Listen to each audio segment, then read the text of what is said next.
Mr. Squidward, welcome to the night shift.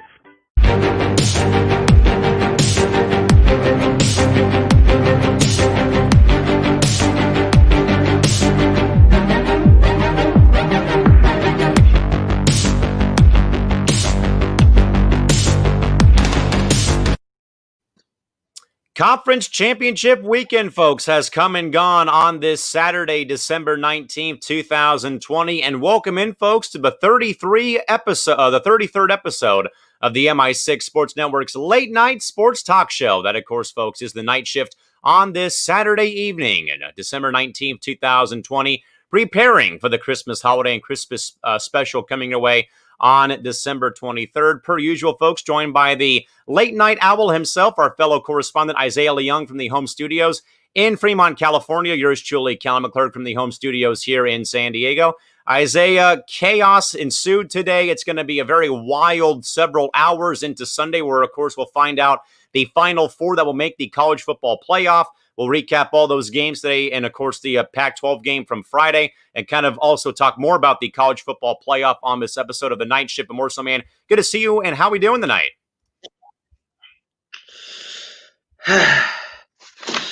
Callan, I came into this day thinking that, oh my gosh, it's conference championship week, or it's conference championship Saturday. This Purdy and Iowa State, finally becomes relevant once again for the first time in over 100 years. And also, this would be the day where Florida upsets Alabama and, Notre Dame beats Clemson, so the Texas A&M Aggies can go to the playoffs, and we can see something new for once in the college football playoffs instead of the normal Alabama, Ohio State, Notre Dame, and Clemson. And also, we could see a lot of chaos, and I was looking so forward to, all the chaos that would ensue. We did have chaos, but Callan, all my teams went down on college football championship weekend. USC loses to Oregon. Keaton Slovis, the guy that I proclaim to be the guy that will be the best quarterback to ever come out of USC, he throws 3 interceptions in a losing effort. And then Iowa State, they go down 24-7, and then they come back. Brock Purdy throws an interception late and seals the deal. And Oklahoma they retain their title as the Big 12 champ. And Ohio State, me and you were messaging early on in the morning. I was like, Callan, remember how I picked the Northwestern Wildcats last night, and you and Trevor laughed at me like heck? Well, guess what? Northwestern's up 10-3. I'm feeling so good right now. We're going to have the upset of the century, and literally 2 hours later, I'm coming back to you crying because Ohio State pulled off the comeback over Northwestern. And then to top it all off, the nightcap, Alabama, Florida, it was a runaway from the get-go. I knew Florida had no chance to beat Alabama, but I was hoping that Florida would somehow, some way prove everybody wrong and prove myself wrong and just beat Alabama because, when Alabama loses, America wins. But Florida, they're not able to, pull it out, and every one of my teams end up losing, man. It is a sad, sad championship Saturday. And, it just makes the coffee that I'm drinking right now even more bitter than it already is.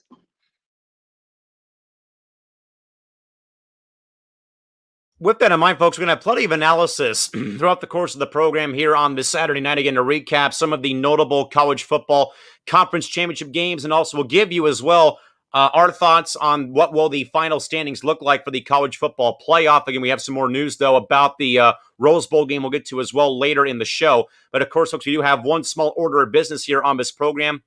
As usual, we ask you for your questions or comments. We'll do our best to read those live on the air. But also, folks, again, moving on into another day of the network's ongoing deliberation, that is the 31 Days of Hot Takes Challenge. Tonight, folks, it is Tua is Johnny Manziel 2.0 without the character issues from our good friend Shri up against me, saying that Kobe Bryant is better than Larry Bird all time. To cast those votes, again, facebook.com/MI6Sports, and shareable Stephen Wang will give us the results at the end of our program tonight. However, though, folks, we do, though, before we get to the chitter chatter today or tonight on the college football championship games, and again, we'll have as well, folks, our top 4 teams that make the playoff as well later in the program before we, in fact, sign off for the night.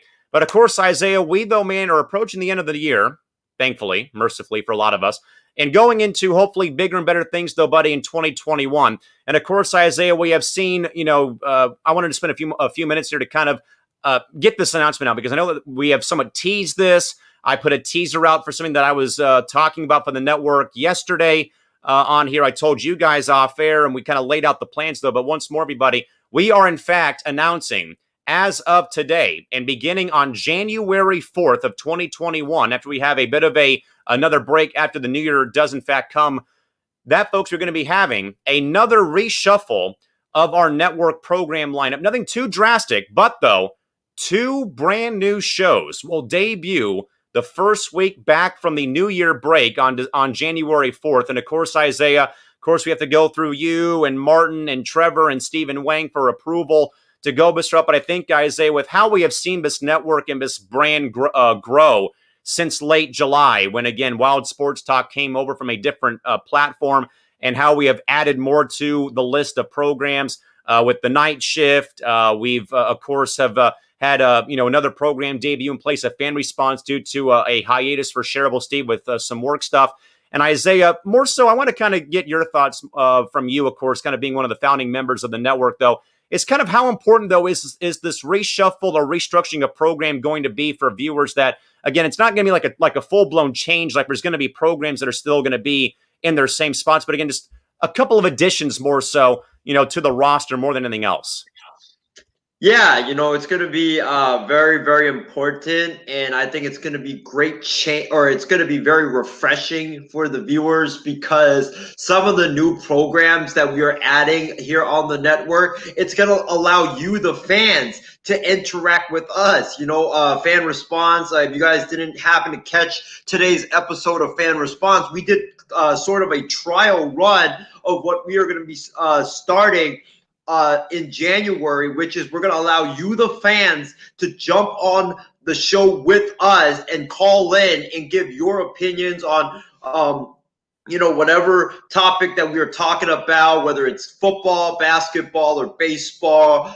You're going to be able to call in and just talk to Ryan, Steven, and John about those topics, give your opinion, as well as ask whatever questions that you may have on the air to Ryan, Steven, and John on Fan Response. I think that's going to be a great show, and it's going to be airing on Saturdays afternoon. And, once football season wraps up, and once we get into like late January, February, March, those type of months, then I think it's going to be very beneficial to the fans, because on the weekends, like especially in the weekend afternoons, there's really nothing to do.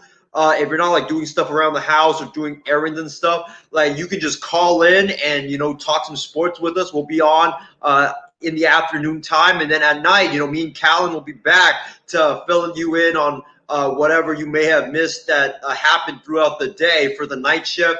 So I think that will be very beneficial. We're having weekend programming now. We're having fan interaction programming, and also we have John Alcorn joining the network, which I think is a huge addition for us, because John Alcorn, he's going to bring a different perspective when it comes to sports to the network, and it will also allow me to depart from Fan Response, because for the last couple of months, I've had to be doing all the shows on the network, and honestly, I kind of have felt that it's gotten really not stagnant, but it's gotten really dry. It's kind of like the same thing, but with different branding and different show names and stuff like that. So with me departing Fan Response, I think it's perfect for the fans, or it's perfect because it gives like a little bit of a change up to the fans. It gives a different perspective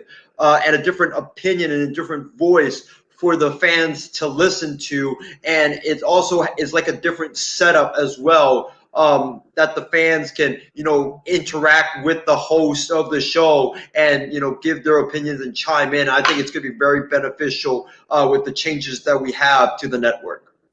So with that, folks, here's the official announcement that we are not putting out, but we are announcing more so here than you having to read a very poorly typed document from yours truly here that will be put out once this program is in fact over with. But once more, everybody, so once again, everyone, we want to again thank you very much. And I know that we say this a lot, but again, thank you all so much for making this year such a very great time for all of us. Again, it's been very hard, like we probably have said, though, to find positives during a very up and down roller coaster of emotion type of year, though. But with that, folks, we are once more debuting a reshuffled lineup in 2 brand new programs take the air, beginning after a New Year break. Following our Christmas break, we'll have a couple more programs, then dive into another brief break for the new year. But with that, though, folks, nothing is really changing. Mondays and Wednesdays will still remain the main program of Wild Sports Talk with myself, Isaiah, and John Mathis every Monday and Wednesday, still at 7:30 in the evening, as we, of course, discuss all of the wild and crazy sports news, stories, and takes of the day. And by the way, a quick stat to know, though, and I think, Isaiah, you might want to, this may perk your ears up, big fella, is that, Isaiah, since Wild Sports Talk has come to the MI6 Sports Network, the program has become the most viewed show amongst any of the lineup, and it has already surpassed 20,000 Facebook views in just over 4 or 5 months of being on here. And I think, Isaiah, that the consistent days of it being 2 days a week, the host always being there, and kind of in a very good time slot has made people, I think, come back to that program every single Monday and Wednesday, it appears to be. Yeah, I agree with you, Callan. That I feel like that time slot is just perfect for everybody because at 7:30 p.m. Pacific time, people on the East Coast, they're getting ready for bed. They want something to listen to before they go to bed. So we've got that for them. And also for the people on the West Coast, they're either eating dinner or eating dinner or about to eat dinner. And, some of them, while they're eating dinner, they want to have something. They want to have something, to listen to or watch while they're eating dinner, and that's what we provide to the fans. And I just think that me, you, and John Mathis, we just have like a really good chemistry between the three of us, and I just think that's why the fans always percolate towards that program. But I got to give the fans a lot of credit as well. They don't just show favoritism towards just one program. They tune into every program that we have on the MI6 Sports Network. I mean, today we had Casey King, I think Christy Wilson showing up for the afternoon show, a fan response today. We've had a number of different fans showing up to various programs on the MI6 Sports Network. I mean, James Gonzalez, Angel, Tyler Work, they're always here on the MI6 Sports Network supporting us during various programming. So, it's just really great to see that the fans, after Wild Sports Talk came, that the fans, they show up for that show, and then they also show up for every other show that we have on the network.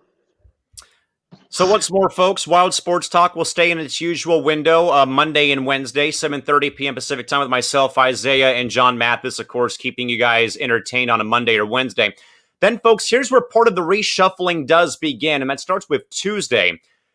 Due to, folks, Isaiah and I had talked about this pretty heavily late on Friday night, is we're going to be moving the night shift off of Tuesdays exclusively to just the weekends now, because once we kind of get into the football offseason, not to really recap from Monday Night Football, but also as well because of the numbers not really being very well on the Tuesday time slot. So we're actually folks going to take the night shift off of Tuesdays, keep it on just the weekend starting next month. But also, folks, with that in mind, though, on Tuesday, we're not going to get rid of programming entirely. But, folks, part of the new programming will be a solo show hosted by me. And it's a program that I actually hosted before I was on MI6. If you folks have known me for a long, long time, you probably remember the Sports Lounge back about 7 years ago on YouTube exclusively. That program is coming back, and the lounge is being reopened for business on January 5th after a 7-year hiatus, as the multi-hour program will fuse together my takes from both me as a broadcaster and my time playing sports as well. And we'll also do our best to cover everything from the local level to the national level with all the news and scores and also appearances by some of the fellow MI6 hosts and also a variety of guests as well will join the lounge on Tuesdays. Then, folks, on Thursday, another new program debuts, as Isaiah hinted, though, but our brand new co-host, John Alcorn, will take over the Thursday time slot as we move fan responses, Isaiah also mentioned, to Saturday afternoons. On the one-man show is what we are calling it with John Alcorn. That'll be at 9:30 p.m. Pacific time every Thursday as John lays out his blunt and brutally honest takes, analysis, and insight on all the big stories brewing across the day in sports. And also, folks, no BS will stay in its usual Friday time slot at 6:30 in the evening, though. However, Isaiah, due to the great response we had, though, during the Network Decision 2020 program, I think we're reverting back, Isaiah, if memory serves correct, though, we're reverting back to what the original format for No BS was, where part of the new engagement or the new promise of better fan engagement with the hosts, voting will take place during the ongoing program, much like the Decision 2020 program, and we will have a winner of every single debate topic on No BS starting next month. Yeah, Callan, that is a fantastic idea. I'm so thankful that we are bringing that back. But the only problem with this, my man, is that I think yours truly is going to probably lose every single segment that we have the fans to vote on. But hey, it's a great idea. I'm also glad that we're keeping the Power 5 intact as well, because the Power 5 segment has basically become the defining segment of No BS. I'm glad that we're keeping it. But Callan, I love that idea, but I'm just worried that, I'm not going to get enough voter turnout in my favor to win any of that segment. Who knows? We might have like an 0 for 46 post streak going on by the time April or May hits. We'll see how things go. But of course, folks, No BS will stay in its usual time slot with myself moderating, Isaiah, Trevor, and Furman. Again, you, the voters, you, the viewers out there, get the vote on who wins each poll and each debate for that most part of the program. Then, folks, the weekends, as Isaiah also hinted at, again, kind of becomes a wee bit shuffled as well, as we have already mentioned. But by the way, I want to applaud and say welcome back to Steve and Ryan Schreiner. Again, his fan response returned on Saturday afternoon to a great audience, folks, of over 750 views already on the Saturday return for fan response. And as you folks probably saw on Saturday, if you had tuned in to watch the program, the show went pretty long, though. But also, as you folks had noticed, perhaps, you will be able, though, to use the actual StreamYard link that us hosts use to get into our programs here. And you can literally call in like it is a radio program and lay out your thoughts, of course, keep things clean, keep things professional. But again, call in and kind of have your voice more so heard. Again, Isaiah, this is more so about I think I would call it a renewed commitment to keeping viewers engaged and keeping the content fresh. Whereas we had already seen, though, Isaiah, great, again, a fantastic turnout, though, for that program on fan response. And then, as you folks also know as well, but the night shift will move exclusively to the weekends on Saturday and Sunday nights at 10 o'clock in the evening. But again, dropping the Tuesday schedule of programs. Again, folks, there's a quick update and a look now at that new schedule format, starting as a reminder, everyone, on January 4th. So we're going to be having another brief break from programming once the new year does hit, following our 6-hour, that is not a typo, a 6-hour New Year's Eve special. So there again, folks, is the new schedule starting next month. Again, Wild Sports Talk stays in its usual window of 7:30 p.m. in the evening, Monday and Wednesday. The Sports Lounge is returning back again on Tuesday at 8 o'clock Pacific time. John Alcorn and the one-man show at 9:30 in the evening. On Thursdays, No BS. On Friday, then a doubleheader of programs with Ryan, Steven, and John Alcorn at 5 o'clock Pacific time with fan response. And then the night shift will be back on Saturdays and Sunday. So Isaiah, as we see, though, man, not a lot of changes, just a couple of tweaks made, but I think, though, Isaiah, this is going to be a blast, seeing some new programs debut, but also seeing some, old programs in some new spots, but also, man, more than anything else, though, is, like we have said, though, is keeping our viewers engaged, keeping the audience engaged, but also, I think that there's been a renewed commitment, I think, Isaiah, to the viewers out there with more incentives for them to tune in, but also actually join our broadcast team for a few moments or a few minutes and actually give their thoughts live on the air than just them typing in comments like they do right here and right now. I believe Isaiah is Callan, I completely agree with you. I really like where our network is going right now with this brand new commitment to fan engagement. Normally it's only me, you, Steven, Ryan, and whomever else that is hosting the program, giving our thoughts on sports. But with the brand new commitment to fan engagement, it's going to allow us to hear the fans' perspective of the fans' perspectives of whatever topic that we are discussing on the air. And I think it's going to be great to be able to add that to the various discussions that we are having on our program. And as you mentioned, Callan, it gives the fans an initiative and want to tune in and want to, call into the show and talk some sports with us. So once again, everybody, debuting on January 4th will be the brand new reshuffled network program lineup as we already see on screen here.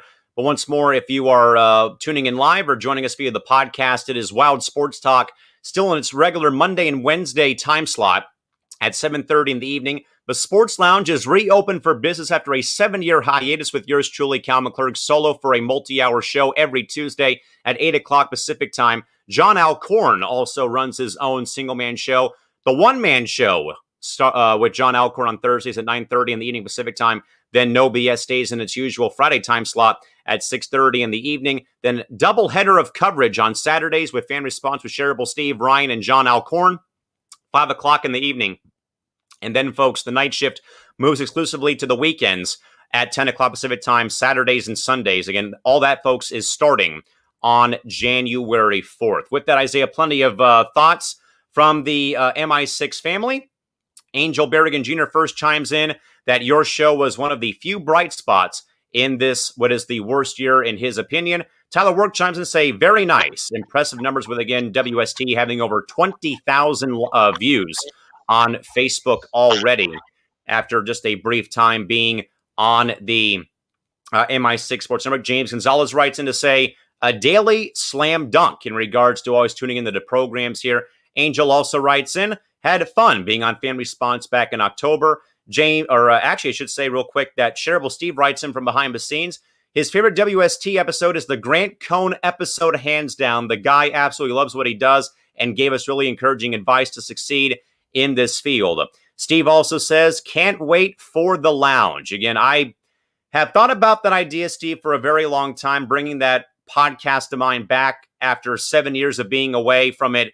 And I thought, you know what? If it's once a week, I can do this, and we're going to do it on Tuesdays at 8 o'clock. It's going to be fun, and there's going to be plenty of special guests, a.k.a. lounge VIPs, as I called them 7 years ago, who will join the network as guests in the second hour of the program. And also, Steven says that John Alcorn is a amazing addition to the team. James says, Callan, I totally remember the lounge because I was a guest with you previewing the Rocky season back in 2013 or 2014. It was in that time frame, but yes, it was very awesome. And James also does say, definitely calling in when those shows are on the air. That is what I think is going to make Fan Response succeed. Again, over 750 views on the first return episode for the program. Isaiah, over to you before we actually get into the sports coverage for tonight's show. Yes, Callan, I got a question for you. So, with your new show, The Lounge, coming back, right?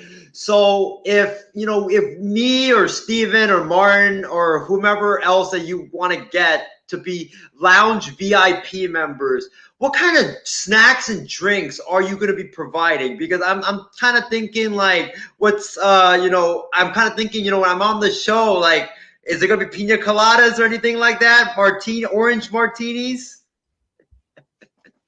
We're still we're still finalizing the menu right now, so you'll have to wait and see come January 5th. There's probably going to be nothing because we're going to keep this as professional as possible. And also, Casey King writes in to say, great shows and look forward to these new programs or shows in January. But again, folks, we'll have that official release for you later on tonight.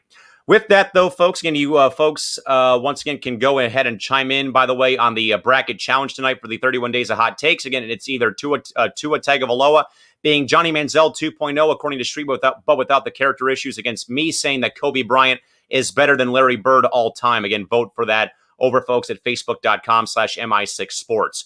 With that, Isaiah, to what was a chaotic day of college football for this Saturday, December 19th. And of course, Isaiah, that is conference championship weekend and championship Saturday, I should say. With that, though, Isaiah, the first game on the docket, the ACC title game from Charlotte, North Carolina. Not even close, my friend. Clemson wallops Notre Dame 34-10 and solidifies the ACC championship berth for the Tigers. Of course, this was a rematch of a game set earlier in the season after we had saw that the DJ Uiagalelei nearly led Clemson to a victory over Notre Dame, but Ian Book and the Irish held them off in overtime. Isaiah, this game was basically over right away as Trevor Lawrence and the Tigers kind of got going in this game. Not much for Notre Dame to really salvage in this ball game. But of course now, Isaiah, a lot of debate, though, surrounding the playoff field right now as Notre Dame loses, A&M wins, Ohio State wins, and again, a lot of unclarity right now. That playoff picture is not fully in focus right now, my man, but Clemson, of course, makes a huge statement win. In my mind, a huge statement win over Notre Dame. And like I said, though, Isaiah, I think on Friday, despite our tech problems on No BS, though, Clemson was going to beat Notre Dame when it counted the most. And here, Isaiah, with all the marbles on the line, Clemson beats Notre Dame when it counts the most. Mr. Leung, your thoughts as Clemson wins the ACC title in very convincing fashion over Notre Dame handily, 34-10 from Charlotte today on this Saturday to kick off the conference championship Saturday of college football action.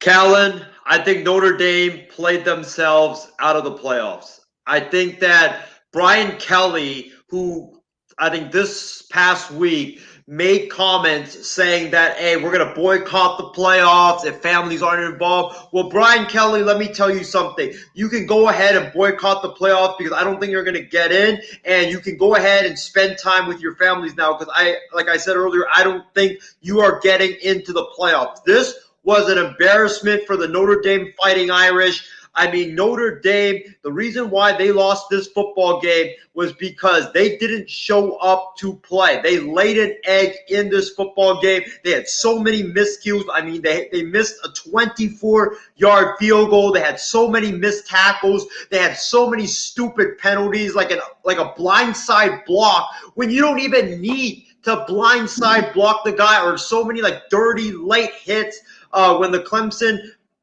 offensive player was already out of bounds. I mean, it was just an embarrassing performance from all across the board for Notre Dame. Offensively, Ian Book, could not get anything going. Ian Book was 20 of 28 for 219 yards, 0 touchdowns, 0 interceptions.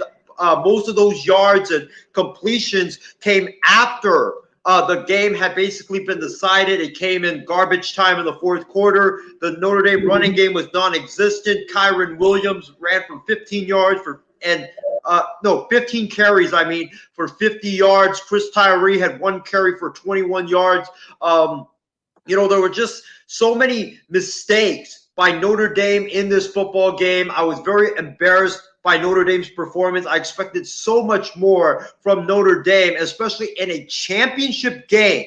For you to come out flat and for you to play like how you did today, it was just an embarrassment, and Notre Dame got exposed as being one of the most overrated, undefeated teams in college football. And I think that when it is all said and done on Sunday, I believe that Texas A&M will be out of the playoffs, and I think Notre Dame will be on the outside looking in.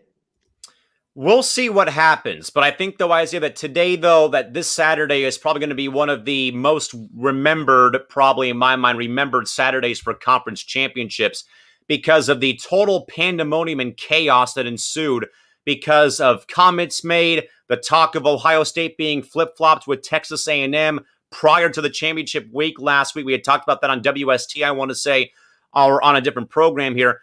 But too many programs today, Isaiah, I think a lot of people would agree, though, a lot of teams today saved their worst game of the season for when the games count the most. I think we had seen that with USC. We saw that today with Notre Dame. But like I said, though, more so, Isaiah, I think that more so that my theory is a bit more right here than anyone else, perhaps, and I'm not trying to toot the horn, though, is that teams that lose early in a season to a ball club usually say we will beat them when it counts the most, because usually it's a regular season game, big deal, you lose, so what? Yeah, it's an upset victory for Notre Dame when they beat Clemson in double overtime in South Bend, and of course, we had the images of the field being stormed and stuff like that.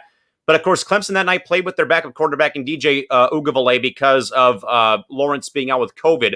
But more so, Clemson, in my mind, probably just thought of that game, big deal. Let's beat these guys when it counts the most. And when the game counts the most, Trevor Lawrence and players like that step up in a big-time situation like that and lead a ball club to a victory. And of course, maybe Brian Kelly's comments probably turned some people off in regards to, we don't want to get, playoff games. So what? We're going to boycott because we don't have any family or friends in the stands. That's one thing.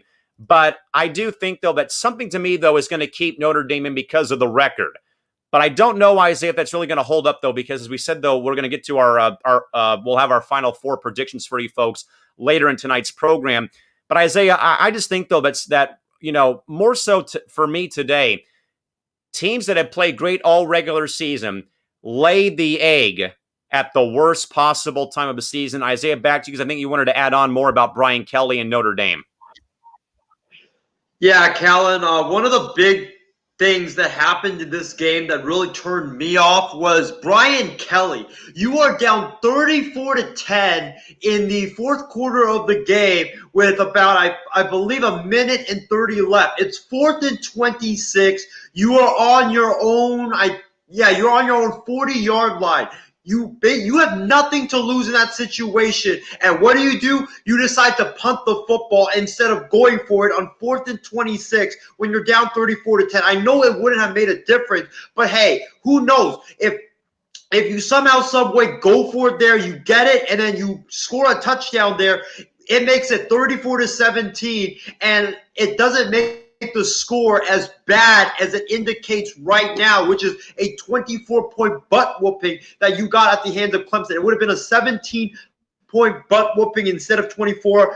But I just didn't like the fact that Brian Kelly threw in the towel there and decided to punt the football on 4th and 26 when you are down 24 points. I just think that you got, like they always tell us, you got to play until the final whistle, and that really rubbed me the wrong way in today's game.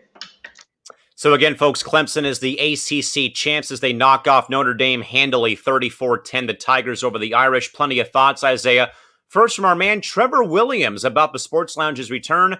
Pumpkin pie needs to be on the menu. Trevor, it's my program. Simple answer. No, but a good idea if it was Isaiah having a solo program. Tyler Work chimes in to say Brian Kelly said that Notre Dame would consider sitting out the playoffs if they didn't have any fans. Apparently, they also decided to sit out the conference championship game. Very true indeed. Angel also says that Notre Dame is out of the CFP in his mind, but knowing the NCAA, they'll put them in anyway for the money. Tyler agrees with Angel. This 100% money talks. I think Sheen McMahon agrees with you, Tyler and Angel, about that theory. James also chimes in, enjoy your family, Brian Kelly, in regards to his comments about how there is no fans for the playoff game that they were supposed to be playing. Casey writes in to say, Notre Dame look like a bunch of Higgins out there, and glad that the Damers got a whipping today. In no way that Notre Dame, in his mind, makes it in. I think Texas A&M should get the last spot. Wasn't sure Clemson would win, but they got it done in a nice win for them. And as a reminder, Isaiah, it is Huggies, not Higgins diapers.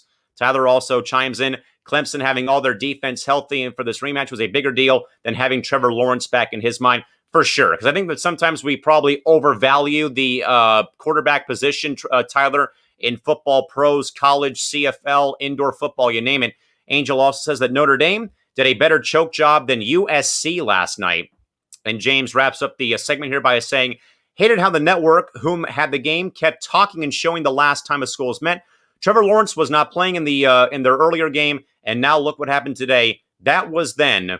This is now. Very great thoughts there from the MI6 family. But again, folks, Clemson wins the ACC championship over the Notre Dame Fighting Irish in Charlotte, North Carolina, 34-10, and is in favor of Notre Dame. And next up, Isaiah and friends and family out there watching us here on the MI6 Sports Network, the Big Ten title game taking place today from Indianapolis, Indiana. However, though, Isaiah, we just got confirmation. We have some video in the archive here from the No BS episode this past Friday. Let's see what we have here to put on air. Isaiah, who you got?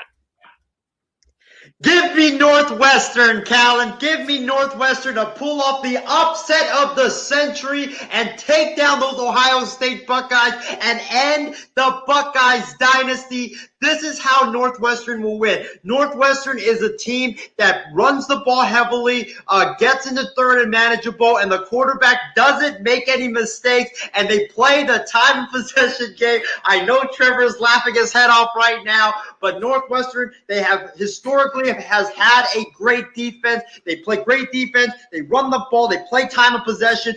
That's what Northwestern is going to do. Ohio State will not see the offense will not see the field that often in that game tomorrow morning.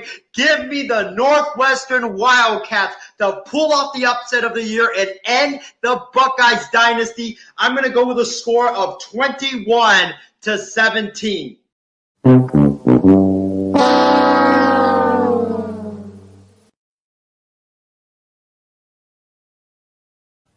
Isaiah, you were saying?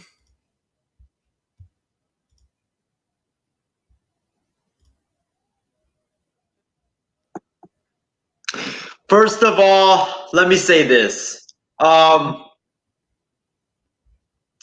want to apologize to all of my Ohio State friends out there. I'm talking about Stephen Wang, Ryan Schreiner, Shreya Nod, Trevor Williams. I'm blanking out right now, but I'm pretty sure there's a lot more Ohio State friends that I have that I'm mistaken right now.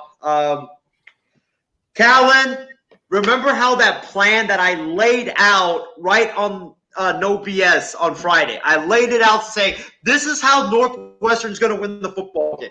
They have a great defense. They're going to, win the time, or they're going to run the football and win the time of possession game. That is how the Northwestern's going to win that game. That is the blueprint for taking down Ohio State. Is you play the time of possession game. You don't let Ohio State get on the field that much, and when they do get on the field, you play great defense. And my plan nearly worked, Callan. It nearly worked. I mean, Ohio State was in trouble for majority of this game.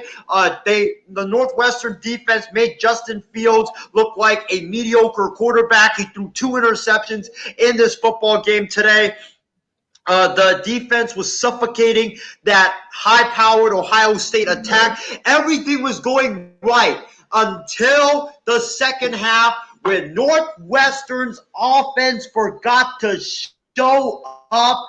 The running game, I don't know why it disappeared. It was working so well in that first half, but Ohio State, they made that adjustment. They stopped the running game, and when they stopped the running game, Northwestern's offense was non-existent because Peyton Ramsey, their quarterback, he just couldn't throw the football to save his life. I mean, it was just a really bad performance by him. He was 24 of 37 for 224 yards, no touchdowns, 2 interceptions. He couldn't deliver when it counted the most.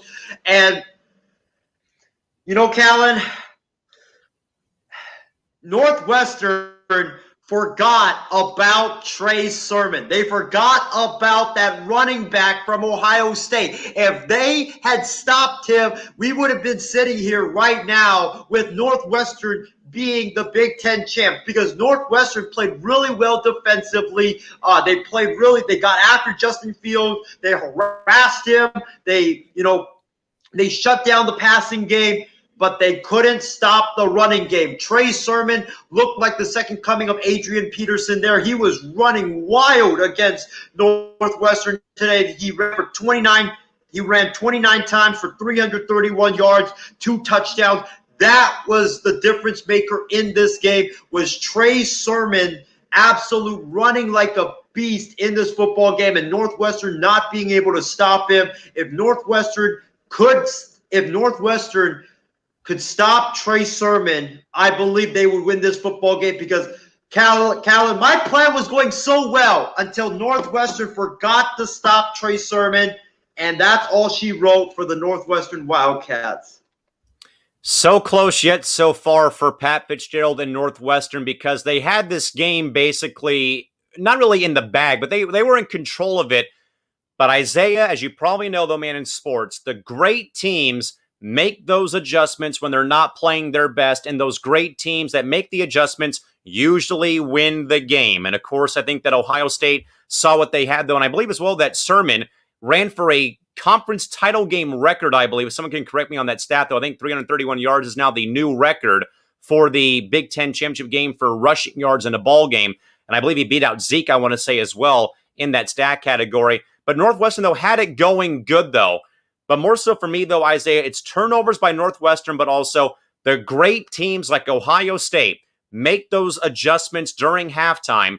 And great teams that make those adjustments when they're not playing their best usually come out on top 9 times out of 10 in those games. And again, the Buckeyes win 22-10 over Northwestern. A lot of thoughts here about this game that rolled in. First, James says, yeah, no. Northwestern was not winning that game, Isaiah. Good luck with that one.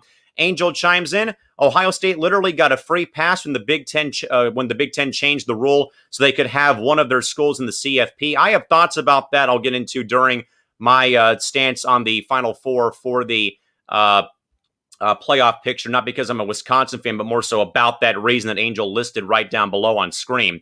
James also says costly turnovers did Northwestern in sadly. Tyler Work also says that Ohio made that game way more difficult on themselves than they needed to for 3 quarters. They were averaging 10 yards per carry as a team, yet they continually tried to have Fields throw it when obviously it was not working. Definitely, I think, more so touted to my point, though. Again, the team, great teams make those adjustments, though, either on defense or on the offense. And then, of course, that kind of came to fruition as time did go on. James agrees about the running back from Ohio State being amazing today. Again, Sermon, I believe, has a new conference record, I want to say, for a new conference title game record, I think, is 331 yards of rushing for Trey Sermon in this ball game. Casey agrees, though, that Northwestern blew their chances to score, though, and also with those turnovers. Tyler is back chiming in.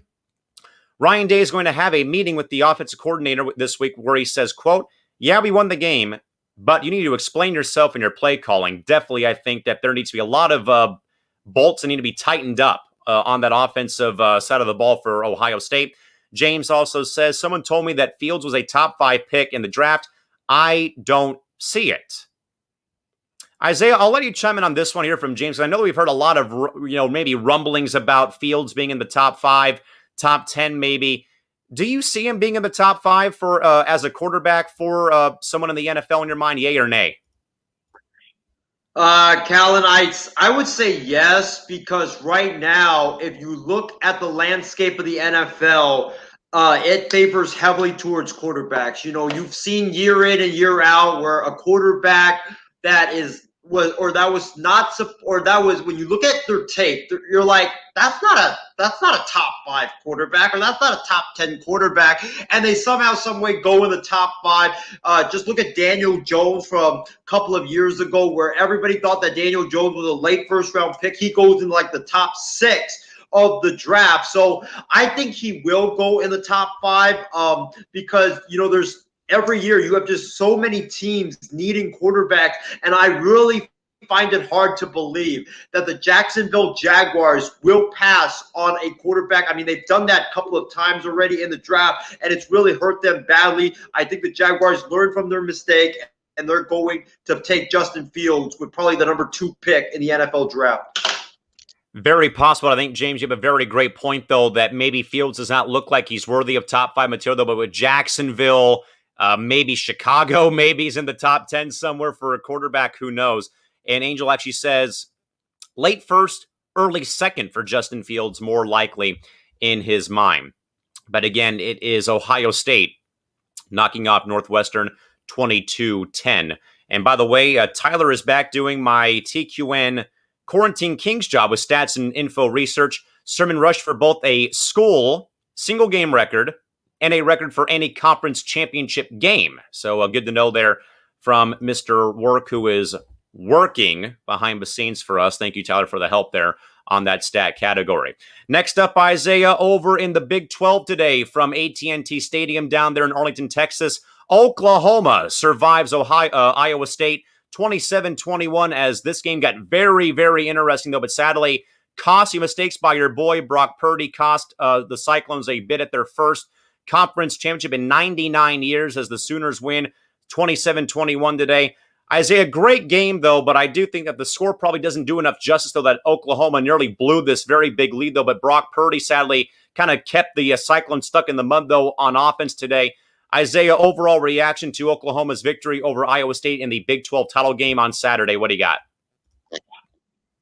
Callan, I've been hyping up Brock Purdy for this entire year. I said that I even had a Brock Purdy GOAT shirt made. I've been telling you, Trevor, Steven, whoever else on the MI6 Sports Network that, hey, this kid is special. This kid is going to be great. And last night on No BS, if you guys go back to that video from No BS yesterday, you will find me saying that Brock Purdy is going to torch that Oklahoma defense because Oklahoma's defense can't stop a leak to save their life. They are I remember the exact wording. I said that Oklahoma's defense is the Dallas Cowboys, and I believe it was the Cowboys and one other bad defense combined into one. That's how bad they were. And I think that Oklahoma listened to that episode. They listened to my words, and they put that on the bulletin board because their defense played lights out in that first half. I didn't even think that I was watching Oklahoma football play because I couldn't recognize that defense. That defense swarmed Brock Purdy. Their secondary played discipline. Their secondary, intercepted Brock Purdy twice in that first half. Brock Purdy had 3 interceptions in that first half. But Callan, like I've been telling you and whoever else in the network, Iowa State is a run-heavy offense. They are like they are an NFL-style team in the Big 12. Their offense is predicated on the running game. When that running game can't get going and it's shut down and you make Brock Purdy have to put you on his back to win you the football game, you are going to lose the football game. That's how it is because Brock Purdy, I kind of liken him to the college football version of Jimmy Garoppolo.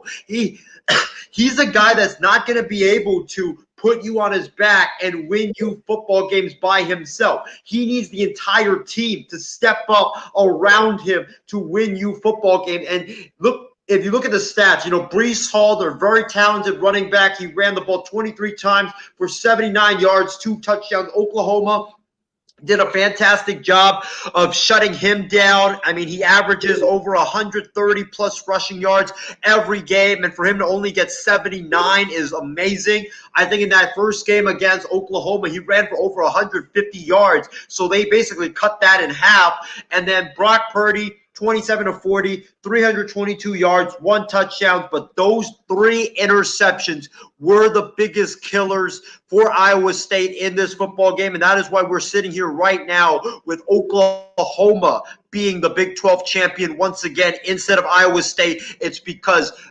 Oklahoma, they watched the film, they studied the film, and they shut down Iowa State and the running game and made Brock Purdy have to beat Oklahoma by himself, and Brock Purdy's not a quarterback that can beat teams by himself. Definitely not. And I think, of course, that the mistakes, came in and bit the Cyclones in the backside, but also that Spencer Rattler had a very good game, though, too, for Oklahoma. A little bit, though, in my mind, concerning, though, that we see Oklahoma blow that lead, though. They built a very early lead, though, but I think the last thing you want to do, though, is see a team build that big lead and then incrementally blow it, though, and, of course, kind of go that route and stuff of that caliber. But, of course, that in my mind, this game, I think Isaiah boils down, sadly, to missed opportunities by Iowa State, but also, again, the turnovers kind of in a way derailing the Cyclones in today's game. Casey chimes in. He says, good game, but I think that Oklahoma is the better team than Iowa State. And Brock Purdy was definitely a Higgins out there today. As a reminder again, Isaiah, it is Huggies, not Higgins diapers. But again, folks, it is Oklahoma defeating Iowa State down in Arlington, 27-21, the Sooners over the Cyclones on Saturday morning into Saturday afternoon. To a game on Friday that we folks cannot bring you on Friday on No BS because we were actually on there during the game between Oregon and USC for the Pac-12 title. But of course, actually, we just have some more footage rolling in from a previous night shift episode where Isaiah probably made one of his, probably the worst of his numerous hot takes. Let's see what we have here on film. But I'm going to say it right now. Forget drafting a quarterback this year. Kyle Shanahan, John Lynch, I want you to listen to me right now. Stick with Nick Mullins as the bridge quarterback, and let's tank next season so we can draft Keaton Slovis. Because Keaton Slovis, I keep saying this every time we talk about USC. This kid is going to be the number one pick in 2022. This kid is so good. He's got a great arm. He's got great footwork. He's got great pocket awareness. And most importantly, he is just so calm and collective no matter the situation. This kid, I believe right now, I'm going to go on the air and say this. It might be probably the worst thing I've ever said, but I don't care. I'm going to go on the air regardless and say this. This kid is going to be the best quarterback to come out of USC ever. He's going to be the best.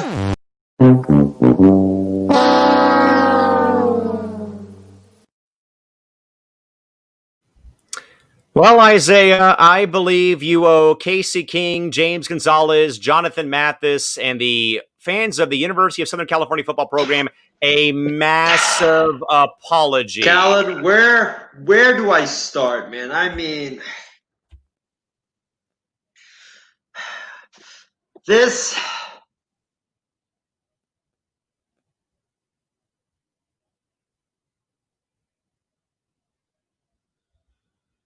So apparently the technical problems will keep us in some parental suspension right now. We're eagerly waiting to hear this apology from Isaiah Leung to the great folks who are loyal fans of the USC Trojans, as of course the Trojans and Ducks game was played on Friday night during our episode of No BS on Friday, so we weren't really able to talk about the game because as the game had concluded, we were going off the air on Friday night. But if you folks missed that game, though, between Oregon and USC, Oregon wins the game 31-24 in a very off, again, like I said, though, folks, earlier in the show, some of these teams, sadly, saved the worst game for the biggest game of the season. And here, though, that Keaton Slovis have been so great, leading, 3 or 4, maybe 3 game-winning drives this season.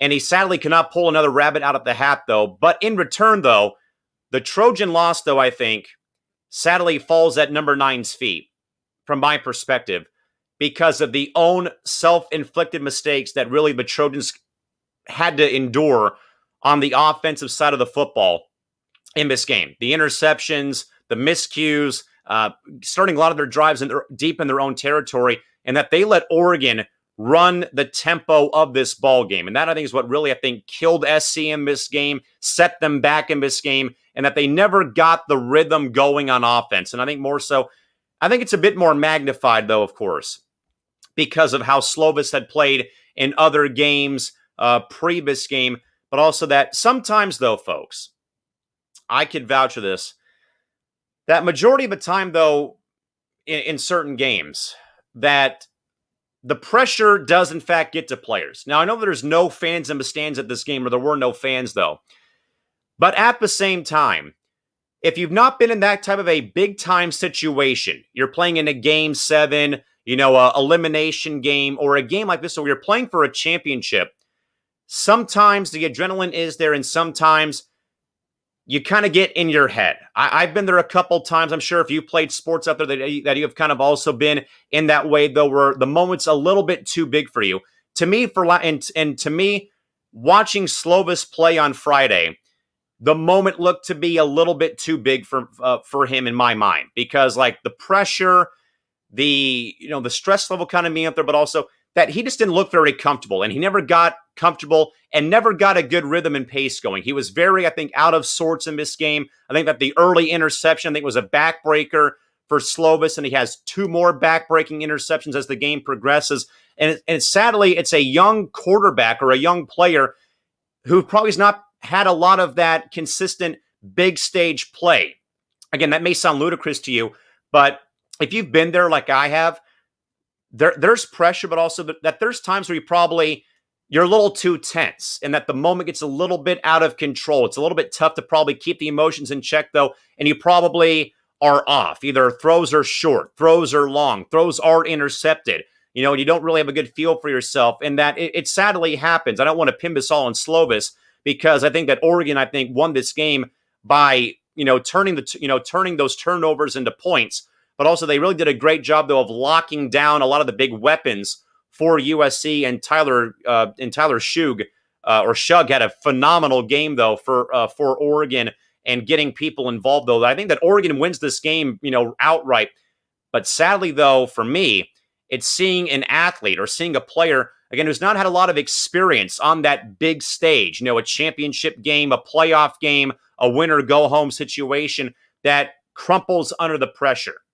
I think it's what sadly hurts the most, though, in athletes, and even in my mind as I played games.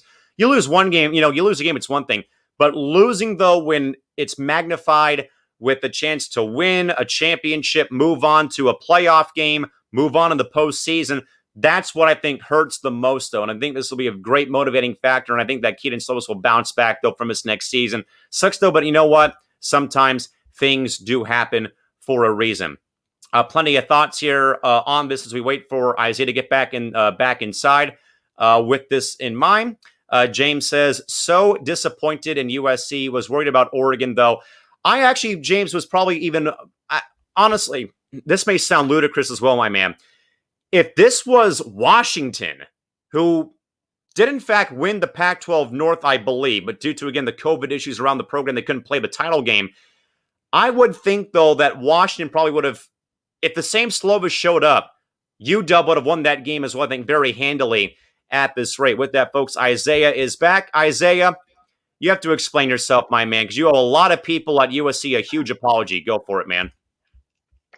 Yes, I do owe a lot of people at USC a big apology. I've been really high on Kedon Slovis ever since his first start in college football. I thought that last year when he went off against Stanford, I was like, this kid's different. He's got a lot of traits that you don't really see from a freshman quarterback. And, I think he's going to be special. And I've been on the Kedon Slovis hype train ever since that moment. But, man, yesterday was very, very painful. I don't know if you guys caught the ending of No BS, where when Slovis threw his 3rd interception, I just completely went off and I was raging, and that's how we ended No BS.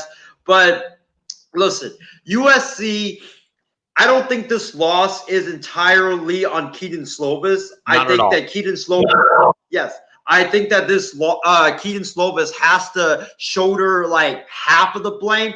But I think the other half has to go to Clay Helton and the undiscipline of USC. I mean, USC yesterday had 9 penalties for 98 yards. Yes, I know Slovis had those turnovers, which gave Oregon great field position, but some of these penalties by USC were so boneheaded, and it extended Oregon drives, or it gave them great field position as well. I mean, just look at this sequence when USC gets the stop on Oregon. They force the Ducks to punt. They're down 28-17 at that point with, I think it was the start of the 4th quarter. And USC is about to get the ball back in pretty good field position. And what happens? The USC Trojan player runs into the punter. I mean, it was an absolute boneheaded decision. He runs into the punter, and it's a 15-yard penalty and an automatic first down, and Oregon keeps the ball. They drive the ball for 3-4 more minutes, take those time off the clock, and then Oregon, they didn't punch it in for the touchdown, but they kicked the field goal to ultimately make it a 7-point, or make it 31-17, a 14-point deficit, which USC couldn't come back from. It was just really stupid penalties and just, those turnovers by Slovis that really hurt USC. When I was watching this game, I thought that Oregon should have won this game by at least 21 points. I mean, Oregon looked like the better ball club. They looked like the fresher ball club. Their offense was rolling. Slovis and that USC offense looked rattled by that Oregon Ducks defense, and Oregon had a lot of opportunities to blow this game wide open, but they just couldn't capitalize on it. But I think, Callan, Clay Helton has to go, because it's been like this in his entire tenure. The one thing that has really defined the Clay Helton era at USC has been penalties. And USC, I believe, in the last 3 years, they've been ranked in the bottom of the Pac-12 when it comes to penalties, and that is one of the things that is holding USC back. Clay Helton is the Jason Garrett of college football. USC, if they want to get back to those heights that they were with Pete Carroll and competing for championships year in and year out, they got to fire Clay Helton, because Clay Helton, he's not going to take you to the college football playoff. He's not going to, take you to the national championship. He's not going to win you a national championship. You have to fire Clay Helton if you want to get back to those heights. If you don't want to get back to those heights and you're content with mediocrity like they are right now, then go ahead and keep Clay Helton. But other than that, fire Clay Helton right now. Still don't see it happening. COVID is in the air still. Obviously, the schedule, they had a winning record to finish off the season. Their only loss of the year comes in the championship game. I think it's going to be still, though, that Helton's going to be the man back in charge at up there with the Trojans next season. James again says, so disappointed in USC, was worried about Oregon, though. Again, I think that Washington probably could have, also had beaten USC if they were able to play the game. James does say, apology accepted, Isaiah. It's only sports after all. Ha, ha, ha. Casey also chimes in to say, very disappointed with the Trojans, and last night proved it will not go to the next level with Clay Helton as the head coach. He needs to go. Tyler Work sums up this previous Pac-12 season very well. UW wins the North, SC wins the South, Oregon wins the conference, Colorado likely the highest-ranked Pac-12 school. The Pac-12, ladies and gentlemen, Isaiah, I think it's probably the Pac-12 in a nutshell, yay? Pretty much. You have the division winners not winning the conference, and one of the division winners not even playing in the conference championship, and you have a team that is the highest ranked team out of all the Pac-12 teams, not even be in the conference championship, about to play for the conference championship. That is the Pac-12 in the nutshell. It is so wacky, it is so wild, but hey, man, what a great season in the Pac-12. Brutal. That's all I'll say, is a brutal year for the Pac-12. Casey says they rely too much on the passing game, need to run the ball some. Poor coaching in his mind. James says he agrees with me. Still say keep Clay Helton. Odd season with COVID going on. Plus, they were unbeaten until the last game of the season. So I don't see it happening. Isaiah, you're muted, buddy.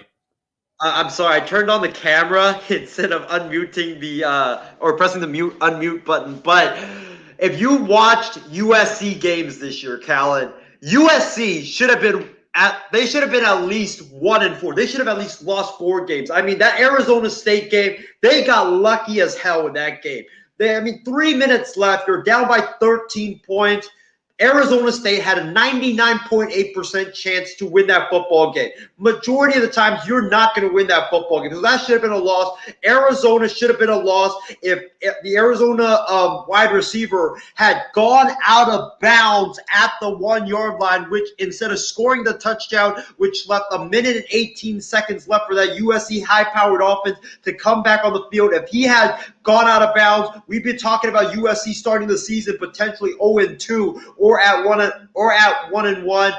And then last week against UCLA, I think USC should have lost that game. I mean, there were so many chances for the Bruins to win that football game. And then obviously Oregon in the game that USC did in fact lost. So they should have lost 4 games this season. I mean, it was just they got lucky time and time again. And USC ultimately, like Scott Schrader, the famous USC beat writer, said, USC's luck ultimately ran out like it was bound to. Yeah, and again, Slovis could not pull a rabbit out of the hat in the game on Friday. Casey says the talent is there, but they are a good talent is there, but a good coach to them needs to be needs to take them to the next level. Time to hire a good coach, and my choices are Meyer, be first choice, if not him. Then Chris Peterson, who said he would consider returning to coaching. Others would be Stoops, David Shaw, and Jack Del Rio. That's his thoughts on that. And James also says, I wonder how prepped or prepared USC was for Oregon since UW was out of the title game. Very true point, though, I would say about that in regards to being prepped for one team. Then you kind of get a very huge audible called on you at the last possible moment, basically with Oregon taking the place of UW in this game. James also says, true about the costly penalties, always hurt in big games. Definitely for sure. James further adds on, I think a lot of USC fans need to get off the high horse about their high expectations. USC isn't the same anymore, and I can't see a new coach coming in to save the day. Better to be lucky than not at all, he also says. And Casey also says that the Wazoo game was USC's most complete game they played, and even that game they had a flaw on not running the ball and relying too heavily, I think, on Slovis to throw the ball downfield. But again, on Friday, as mentioned, folks, Oregon defeats USC 31-24, it's 31-24 to win the Pac-12 title. One more real quick from Tyler Work. He says USC was just as prepared for Oregon as Oregon was for USC. They learned about Oregon replacing Washington at the same time. So definitely I think that more so falls on Oregon being the more hungrier team than USC in my mind for this ball game. Last but not least, Isaiah, for the conference title games, Alabama, Florida from Mercedes-Benz Stadium down there in Atlanta, Georgia. A instant classic, Isaiah, but it goes in favor of the almighty Tide. 52-46, Alabama over Florida. And man, oh man, Harris. I mean, my goodness, man. I believe his name is... I forget it, but I mean, spectacular night for Davis, Mac Jones as well, but also Kyle Trask keeping this Gators ball club in the mix and keeping it close. I mean, it looked very ugly though in spurts though, but Isaiah punch, counter punch all night basically, but it was never in doubt though as Bama would win this game, but with a huge offensive output though, again, 52-46 in favor of the Tide. It's, by the way, folks, a quick clarification. I want to make sure I give this guy his due diligence here. But again, it is Najee Harris, I think. May have got his name wrong. But either way, sensational day for Harris, though, running the ball, catching the ball, you name it. The guy was absolutely electrifying out there for Alabama tonight. Isaiah, great game. Probably one of the better games on the schedule for a title game Saturday. Isaiah, overall thoughts as Bama once again rules the roost down in the SEC for 2020. Callan, I thought that this game was going to play out very differently than it did ultimately play out. I thought that Florida was going to get their butts kicked in this game. I think I predicted on No BS that Alabama would win 66-35. I did predict a high-scoring game, but ultimately Alabama would blow out Florida because their defense wouldn't be able to stop that high-powered, explosive Alabama attack. But hey, first of all, I have to give a lot of credit to Florida for the way that they competed and also for the way that they hung in there when the going got tough, especially in that first half. I mean, they were down 35-17 in that first half. Their defense couldn't stop a leak to save their life. It was looking really, really ugly out there, but the defense came out strong in that third quarter. They shut down Alabama in that third quarter, and Florida won that third quarter 14-0, which primarily was the case of why it was so close in the end. It was because of that strong third quarter that the Gators had.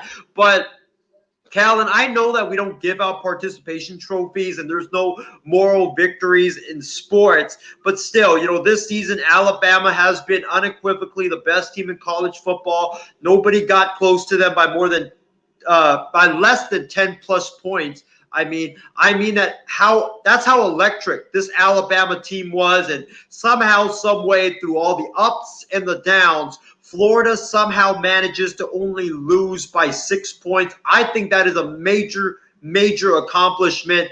But having said all of that, as I said earlier last night on No BS, I picked Alabama to win this game by 30 plus points because I thought that the defense, which has been woefully bad all year long for Florida, would kill the Florida Gators. And that's exactly what happened in this football game.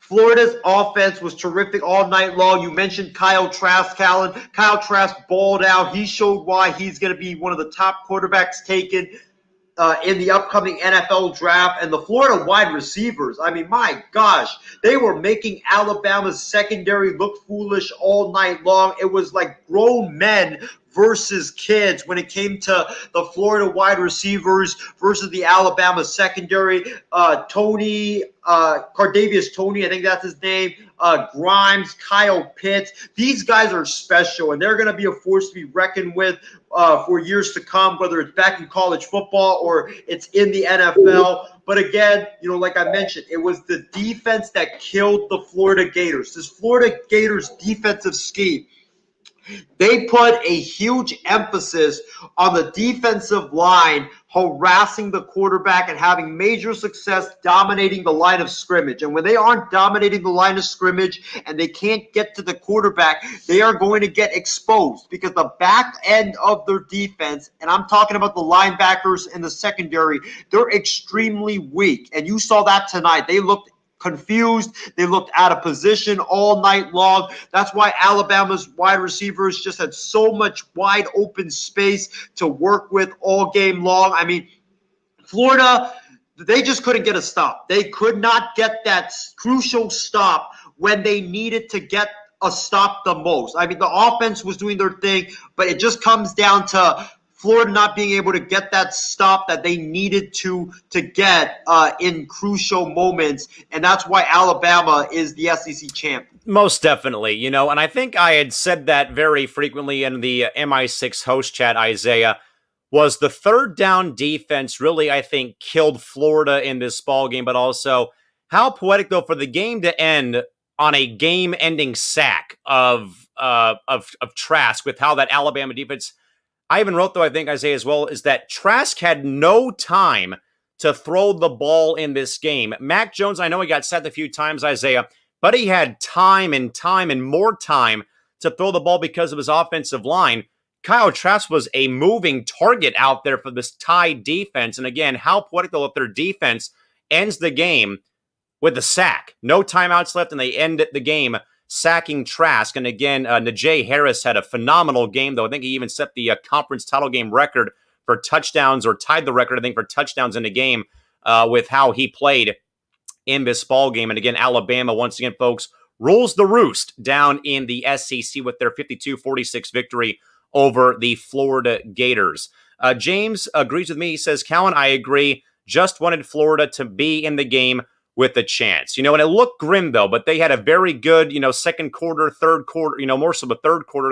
And they made this game very close, though. But again, when you give teams like Alabama free chances to score points, though, and again, turnovers, near turnovers and the fumbles in this game, though, for Florida, that could have been a lot worse if there wasn't a offsides called on the fumble on the 1 yard line. A lot of other areas that Florida, I think, they were in the game with a chance, James, but their own self-mistakes, though, came back and bit them in the backside in this ball game as the Tide again win this game 52-46 over Florida in the SEC Championship.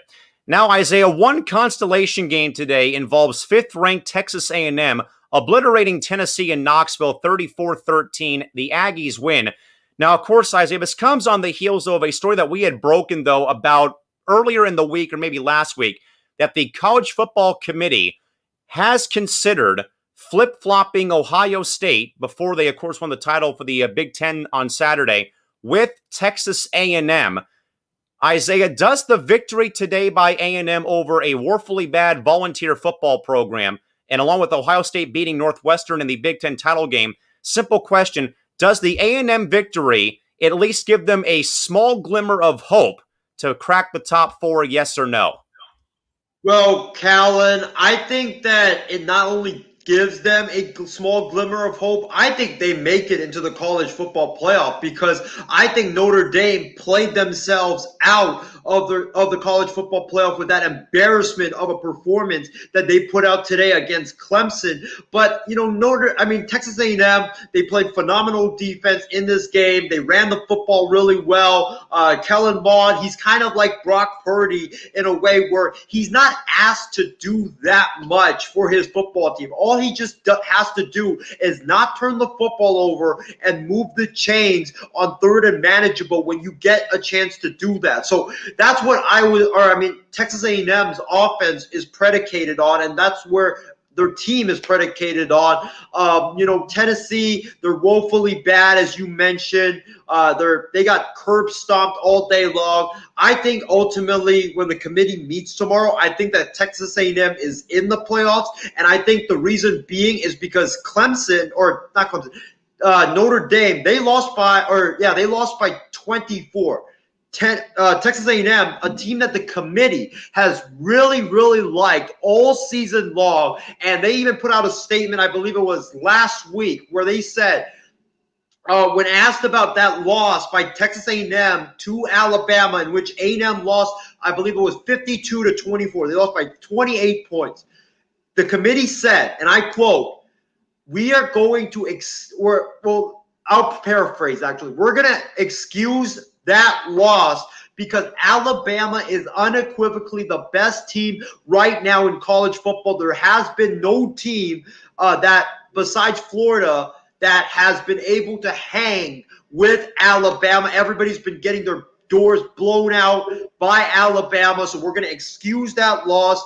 They think right now that Texas A&M's resume is unblemished because they're excusing that Bama loss, and I think after today's stinker that A&M, a team that the committee really likes, is going to ultimately get that nod into the playoffs. And also because we've seen time and time again when Notre Dame gets put into the playoffs, and what happens? They stink up the joint and they get blown out. And we've seen that, I think, 3 of the 6 years that the playoffs have been in existence. I think the committee wants change. I think they want to see something new into the college football playoff, and if you put Texas A&M in, that gives you the opportunity to have that change that you want in the college football playoff.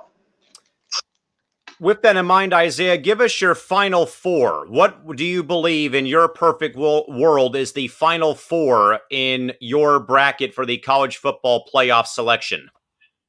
All right, here is my final 4, ladies and gentlemen. Number 1, it's Alabama. Alabama has been unequivocally the best team in college football all season long. Prior to tonight's game against Florida, they had beaten their opponents by an average of 21 points per game. Their offense is electrifying. Their defense has been getting better as the season has gone on. Alabama, I think, sits at 1.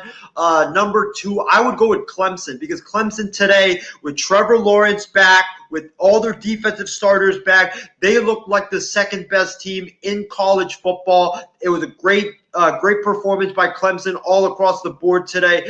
Number 3, I'm going to go with Ohio State.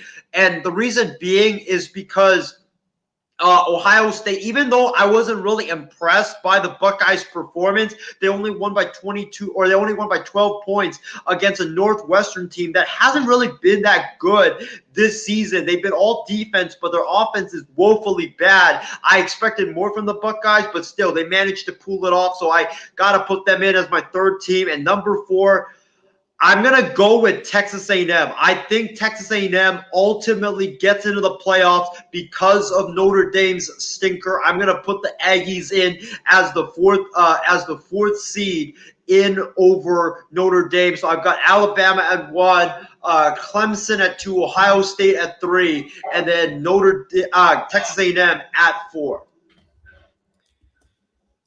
So you ready for some feathers to be ruffled? because I think I have the top four that I think will probably blow people's minds maybe here. Bama number one remains for me because, of course, they just clinched the SEC championship, and of course, they've been probably the best team for college football. Clemson gets my number two vote because of them winning the ACC title. However, Isaiah, I'm keeping Notre Dame in at number three. I know it's going to be another rematch of Clemson-Notre Dame, but they're going to still be in there because I have A&M over Ohio State. Reason being, Ohio State was given an early Christmas present, and they were gifted a chance to play for the Big Ten championship game over Indiana. And also, the Big Ten, like Isaiah Leung even said, changed the rules. Like in fantasy football for the network, the conference changes the rules to give Ohio State an early Christmas present to win the Big Ten championship. That's not going to fly with me. And also because of the sheer incompetence of that conference earlier this season with 3 weeks of mandatory quarantine and how they totally, I think, gypped themselves out of the entire playoff because of how mismanaged this entire season has been in the Big Ten Conference. I know, of course, that Ohio State wins, won and stuff like that, but they literally took a school in Indiana out of the conference title game because they're so hungry and thirsty for money, and they're drooling at the mouth for $6 million. No, that doesn't fly with me when you're screwing kids at a program not known for football, who's turned a great corner and gave Ohio State a run for their money. I know, of course, they lost to OSU, but you literally changed the rules in the middle of a season to compensate the big bad Buckeyes to make the playoff. That doesn't fly very well with me. And I've seen a lot of weird things in my time playing sports, broadcasting sports. That stuff doesn't fly with me, with either changing rules in the midseason or stripping away a chance, a golden opportunity for kids playing a college sport to play for a championship. And because they don't go to the big bad university at Ohio State, you're going to punish them because it's $6 million. It's $8 million. I know we're all hungry for money, folks, but you're literally just stripped away a chance of a lifetime for a lot of these kids playing at Indiana to play for a championship. And if you really want change, Indiana, Northwestern for the Big Ten title, that would have been great. Two great programs that no one cares about, no one knows about really in the Big Ten, but yet you cave into the pressure of Ryan Day and Ohio State University. What a shame, and what a laughing stock the Big Ten Conference has become in my mind, Isaiah. Any reaction to the bombshell, as I have mentioned here? Notre Dame stays in, and OSU, no thanks. That stuff with the Big Ten does not fly with me at all. Wow, Callan, I could not believe that you would actually do that to Ohio State. I'm really genuinely shocked right now. But I get the logic of why you're doing it because there has been an argument that Ohio State, they've only played I think 6 games this season, while everybody else has played either 8 or 9 or 10 games. So I get where you're coming from.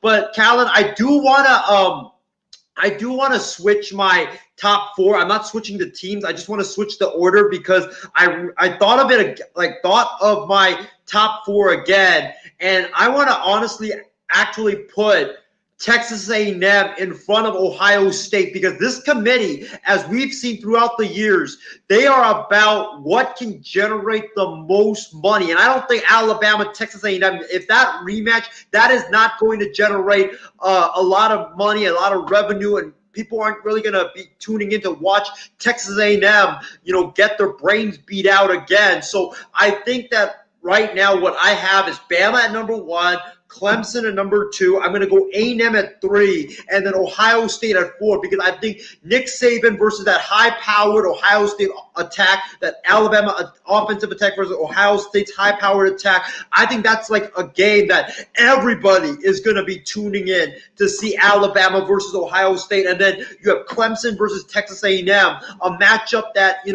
people haven't seen this year. I mean, they were supposed to play before COVID wiped away everything. They're heated rivals. So I think that matchup, Clemson and Texas A&M, is better for marketing instead of Alabama and Texas A&M. I'm going to agree with that and change mine as well, but those were the 4 teams I wanted in.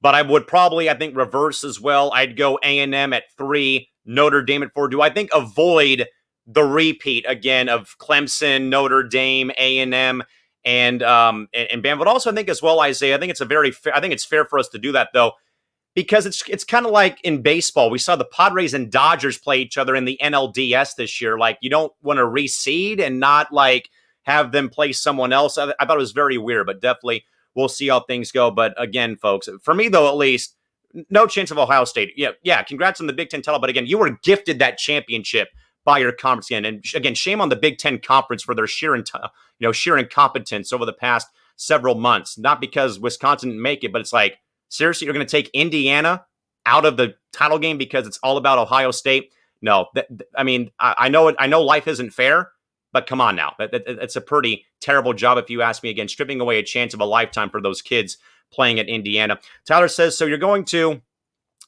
put A&M at the 4th spot to play against the number 1 seed Alabama, against a team that already that already beat their brains out. Yeah, but at the same time, though, we did in fact rebuke a bit. And also, if the committee want to change, the Bearcats, Coastal Carolina, or SJSU would be in it. No way. Sadly, with those, that's not going to happen. Chardol says real quick, Bama, Clemson, Ohio State, A&M make his top 4. Casey says he's got Bama, Clemson, OSU, and A&M. Also, and James agrees with me.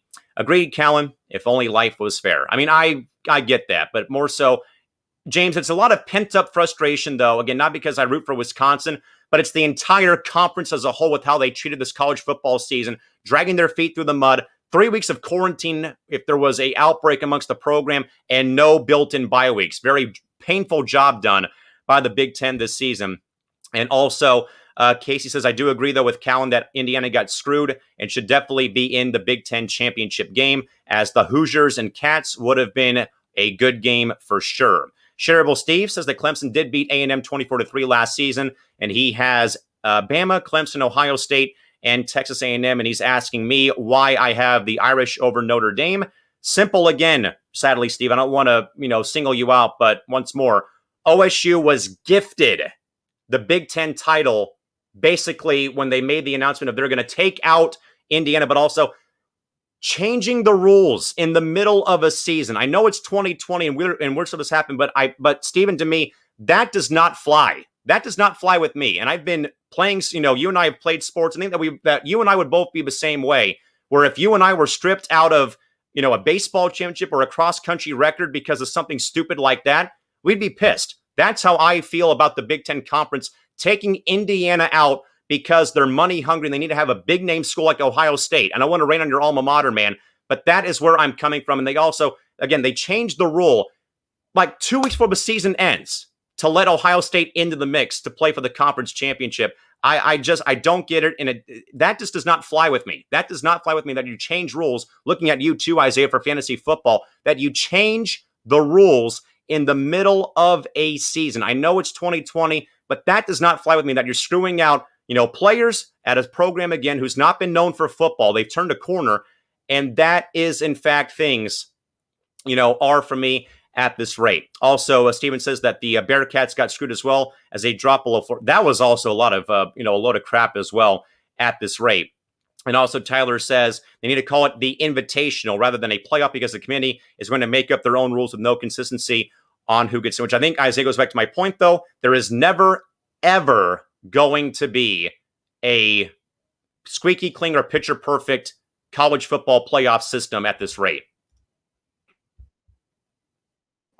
Also, Callan, the thing I wanted to add about why I'm also going to put A&M into the playoffs is because the committee's SEC bias. I mean, we could just face that flat fact. The committee, I think it was a couple of years ago, they put Alabama into the playoffs over Ohio State. I mean, I think Ohio State had won their conference championship, but they put Alabama over Ohio State because they wanted 2 SEC teams into the playoffs. Like I said earlier, I think it's going to be about the committee wanting to change. But, to Tyler's point, like he says about, I think earlier he said something about, if you want change, then put Cincinnati or Coastal Carolina or San Jose State into the college football playoff. That would be great. But I think the committee wants change, but they want to change in terms of another Power 5 program or SEC program getting in.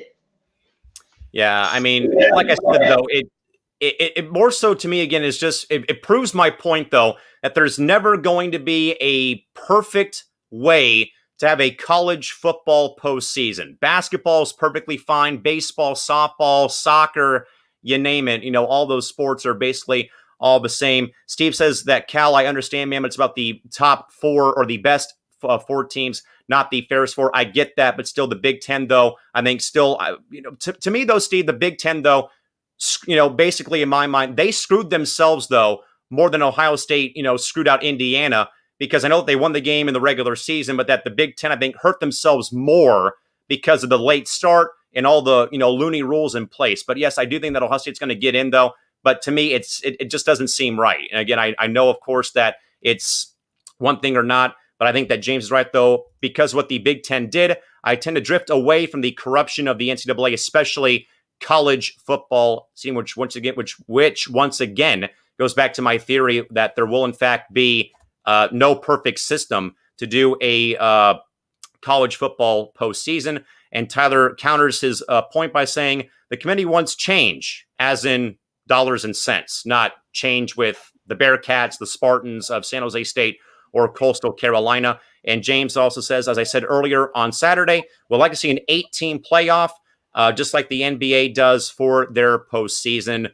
Again, maybe, but I just don't think that there's going to be a proper right way, because you're still going to have schools out there or conferences that won't get that shot, like the Sun Belt, the Mountain West, maybe the WAC, Big Sky, always, the A10, the Patriot League, a lot of these other small conferences that won't get that shot.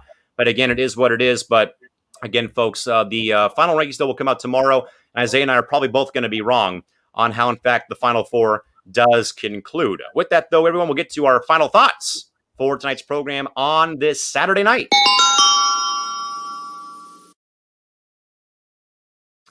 Time to wrap things up here, folks, as we got a lot of college football discussion in before the NFL Sunday comes around the corner. We did, though, folks, did not have time, though, for the two NFL games today on the Saturday schedule again. Really, though, you're going to, Isaiah, why are you going to ruin the schedule when everyone's watching the college championship games? You throw two NFL games in there. Why? Beats me, Callan. I really don't know. I think that, honestly, when the NFL looks back on the ratings for the Broncos and the Bills and the Packers and the Panthers, I think it will probably be one of the lowest rated games of this season, because I honestly could not tell you, if I could not tell you people that tuned in for that game, because all the family members, the friends that I know, they were all watching the conference championship game. I mean, the Broncos and Bills were at the same time when Notre Dame and Clemson was going on. I thought that was really ridiculous. Of course, you would tune in for Clemson and Notre Dame, the matchup between 2 and 3 over a meaningless Broncos and Bills game. But hey, congratulations though to the Buffalo Bills for winning the AFC East for the first time since I believe the early 1990s. It's a fantastic accomplishment. But Callan, before I get to my final thoughts, I want to thank James Gonzalez, Tyler Work, Stephen Wang, as well as Shardo Gupta, Casey King. I'm trying to see if we got any more people Angel Berrigan Jr. as well. And Trevor Williams, thank you so much for tuning in and staying up late with us here on the MI6 Sports Network. You guys mean so much to us. We really appreciate the love and the support. But Callan, my final thoughts is that Jeremy Pruitt, we've talked about Jeremy Pruitt for so long, or we've talked about him for so many times here on the MI6 Sports Network. Jeremy Pruitt needs to go. I mean, after watching that Texas A&M game earlier today, the Tennessee team looks like they quit. I mean, they look like they were not trying on tackles today. They had so many missed tackles. It was so bad to watch. Jeremy Pruitt benched his starting quarterback once again, Callan, he has done for basically the entire Yes, he benched his quarterback in I believe it was the start of the second half, again for like the 7th consecutive week. And the Tennessee program is just a total dumpster fire. They don't have a quarterback. Their offense is so incompetent. Their defense, Jeremy Pruitt's bread and butter. The defense is hot garbage. I mean, this program needs change badly. The recruiting class last week that they signed was so bad. They need change badly. Jeremy Pruitt is not the guy for Tennessee. Tennessee, you should eat that contract of Jeremy Pruitt and move on. Because if you don't, you're going to have the same dumpster fire that has been this season come back next season as well. And it's going to keep going on until Jeremy Pruitt is ultimately fired. And also, we didn't cover this on any of our programs, but Jeremy Pruitt, there is a voicemail out there. Jeremy Pruitt was leaked on a recording saying that, hey, I don't care if Tennessee fires me, because if Tennessee fires me, I can go back to being a ball coach for Nick Saban and coaching defense, which I want to do because being a head coach sucks. So there's a recording. Damn. There's a recording of him out there saying that. So I think forget the season, Callan. I think you might agree with me on this. Based on the recording alone, he should be fired for that. Wow, that's a very interesting revelation we'll be having to follow or keep a close eye on, as Jeremy Pruitt apparently is done or wants to be done with the Vols in Knoxville. With that, though, folks, again, hopefully you folks enjoyed the program tonight as we approach the midnight hour on this Saturday. Again, we'll be back with you folks on Sunday to recap all the NFL action at 10 o'clock Pacific time with myself and Isaiah Leung. Folks, again, here's some more of those announcements coming your way, as you folks see on screen. But with that, everyone, Sports Illustrated writer for the 49ers and Oregon alum, Maverick Palick, will be our final guest for the new year, or at least for the year, I should say, coming up on Monday at 5 o'clock Pacific time. Then, folks, at 8 o'clock on Wednesday, the 23rd, will be the Network Christmas Special. Again, a multi-hour event. Hopefully some of the guys will get the Secret Santa gifts, I should say, that we have, of course, sent out amongst the group. I need to send mine out, too. That's a good reminder for me to get that out there, hopefully, before the Christmas holiday. I doubt it will get there in time now, sadly. But we'll have the Network Christmas Special for you folks at 8 o'clock Pacific time on Wednesday.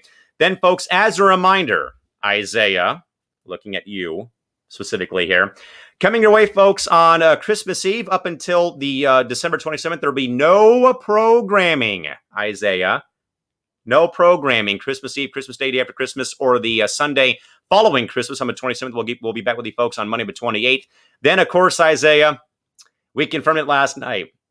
A 6-hour special for New Year's Eve, starting with our East Coast crew holding down the fort from 6 o'clock in the evening Pacific time till 9 o'clock Pacific time. Then from 9 to midnight, the West Coast crew, including myself, will join you folks on New Year's Eve at 9 o'clock and take you all the way to midnight to ring in the new year of 2021. Then also coming up on January 4th, a brand new redone, reshuffled lineup of network programming takes the air with WST remaining in its Monday and Wednesday time slots. The Sports Lounge, my old podcast, is back after a 7-year closure at 8 o'clock Pacific time on Tuesdays exclusively, while our new host, John Alcorn, hosts the one-man show at 9:30 in the evening every Thursday. No BS remains on Friday, and a doubleheader, folks, at 5 o'clock, starting things off with Fan Response with Shareable Steve, Ryan, and John Alcorn. And then the night shift is moving to the weekends exclusively on Saturday and Sunday at 10 o'clock Pacific time. All that is starting on January 4th right here on the MI6 Sports Network. Isaiah, what are you most looking forward to about the network realignment for programming, or maybe even, man, that 6-hour special coming up on New Year's Eve? Well, Callan, before I answer that question, I wanted to, I wanted to spread the news of the latest developments in Knoxville. The news just broke right now. I just got it on my phone that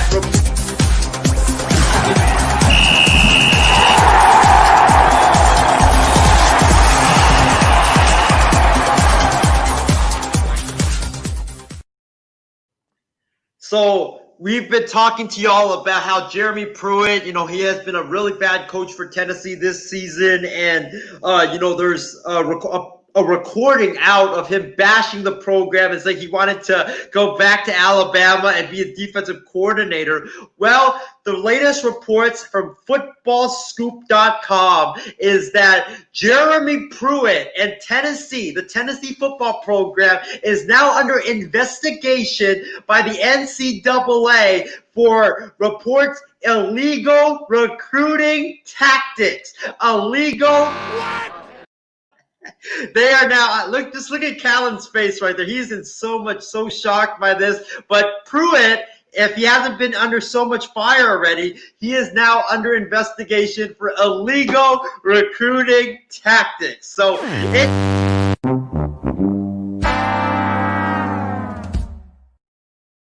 Callan, you want to react to this story? My goodness gracious, as if Tennessee football could not get out of their own way as is. My goodness gracious. And we'll be having, folks, we'll keep an eye on that story and have any more developments for you folks on Sunday on the night shift as we, of course, folks, close out the program here. A quick update, by the way, for the 31 days of Hot Takes Bracket Challenge. A couple of thoughts real quick, actually, that came in from James. He says, stupid on the NFL's part to schedule 2 games today. He's also happy for Bills Mafia. They've been through a lot. Their first division title since 1995 was today on this Saturday. James, to echo Casey King, the Vols look like a bunch of Higgins. Again, Isaiah, Huggies, not Higgins, Huggies. And James also says, who can blame them? Or who can blame him? The Vols are a mess. I definitely agree. Again, they are a basketball school. Tennessee, UConn, KU. They don't care about football. They're a basketball school. Don't give me any of that nonsense about football at those programs, like I've said before in the past. With that, though, folks, to close out another edition of the network's Hot Takes Challenge. Again, you were voting for Shree saying that Tua is Johnny Manziel 2.0 without character issues, or me saying that Kobe Bryant is better than Larry Bird all time by a vote. Callan beat Shree by a vote. So very fair for it kind of going that route. I think it was a very good point by Shree, though, that he probably is Manziel 2.0. But I think that without the character issues, I think it's I think may swayed some people to vote the other way. But either way, we'll have another challenge for you folks to vote on coming your way on Sunday. But with that, though, folks, for the entire cast and crew here of the MI6 Sports Network, for Isaiah Leung and yours truly, Callan McClurg, wish you a pleasant rest of your night. We'll see you back here Sunday night to recap NFL action and much more. And also keep a very close eye on that Tennessee football story with Jeremy Pruitt, again, looking to get out of Dodge in Knoxville. With that, folks, till next time, have a good one. Bye-bye.